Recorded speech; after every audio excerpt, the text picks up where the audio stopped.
Ekisinga okunsesa kiri nti tulina abayimbi bangi nnyo nga w'omuleeta mu studio ayimbe live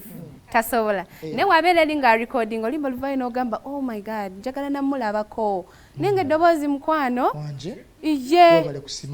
kinsanyusiza nti si ye gwe omulungi ali ku BBS Live alina programu ekyali kidi kitya wenjogera nkugambye nti nja kubaona omwami ayitibwa Banina Chris ndi naye mu studio olunaku olwaleero era nga twesiimye okulabako ssebo naye nesiimye okubasanga mwe bali kulabika bulungi mwe bali kwekuumira ku mutimbagano guno osiimye kwetuli osiibye otya nesibidde bulungi okujjako akasana n'enkuba eyatonye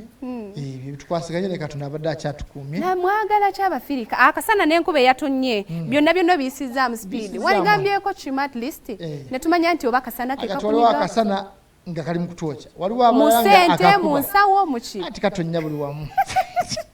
sitegedde waawawo wekakunyigira naye nga tobuyimba tubufunye bulungi nnyo nnyini ddala ennyimba zo nnungi nnyo ennyimba zo ne brother wo omulungi omanyi temwawuka so kigambo ekyo yogedde omulungi kintu kikulu nnyo kiddemu gumu igwe pozi brother wo yani jo mpane jo mpane gwe gwoyagala okay mu studio ndimu ne Chris Banina omulungi abalungi muli babiri so you are beautiful you are cute wow tusiimye era kisa kya Katonda okuba nga tuli balungi ne nange sanze omukyalo omulungi naye no tuli ku telefina program bagiyita kiri kitya sebo kakkana omukyalo omulungi ndi bulungi kiri kitya wuwo kiri bulungi nze omwamu omulungi okay gye mutambulirayo bitambula bitya mu music industry bibanyiga bitya bitambulidde Katonda abadde agezezzaako bitunyiga bwe tumukubirako essimu tumugamba Mukama wano gonzaamuko bitagonze ng'omanya olina obusobozi obunaayitawo so Katonda abadde mulungi because tuli balamu bantu bangi bali ku bitanda bantu bangi bagudde ku accident olwaleero bantu bangi tebafunye kyakulya olwaleero naye nga tukyali balamu nga twafunye kitulidde abayimbi n'abamanyi Katonda batono abayimbi abamanyi Katonda batono bamumanyi bebuzaabuza ennyimba za laavu zino omuzikwasaganya mutya who comes up with the ideas ne muwandika ennyimba zino twasala okuyimba ku mukwano because omukwano gwe gufuga buli kimu omukwano gukyusa omutemu n'atabeera mutemu ne gukyusa omusajja w'omutima omugumu okubeera omukkakkamu n'osanga omusajja omukambwe ennyo ngali mu nnyumba yeegayira ati naawe togenda nsaasira nnyo wabula olayika byonna obiyiseemu gwogwawa mubali bonna bweoyogeddeko omusajja omutemu n'omuti ogwawa siri mutemu naye just ndi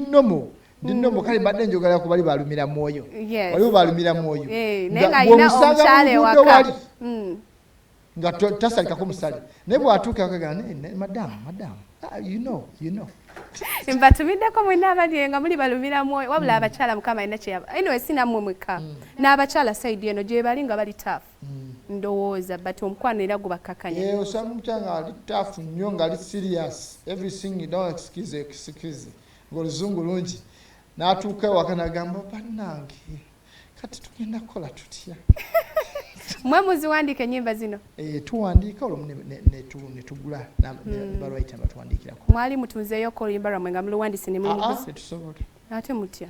temwagaliza si kuba okutwagaliza ekigambo kiba kizibu okukigattagatta n'okifuula awo ate nomwana okitunda kiba ate n'ogula ekirala nedda so muzikolanga zammwe bwe tukola tuziyimba bwe tugula era ne tuziyimba naye ne lwoguze luba lulwo ebikozi oba wasuze ng'okola n'okuŋŋaanya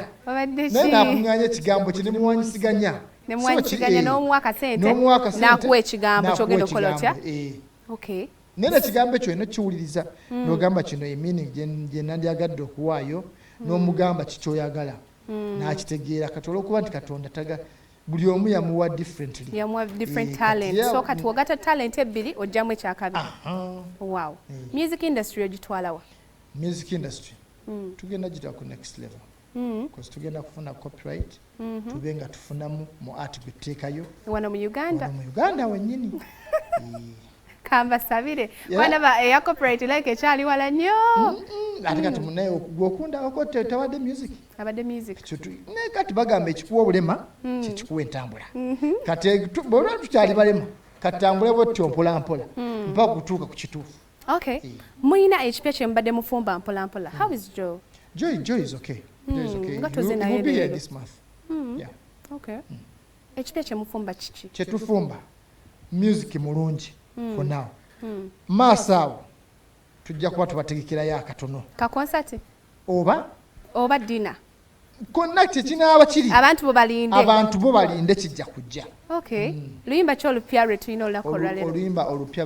lugamba timpereza kawero male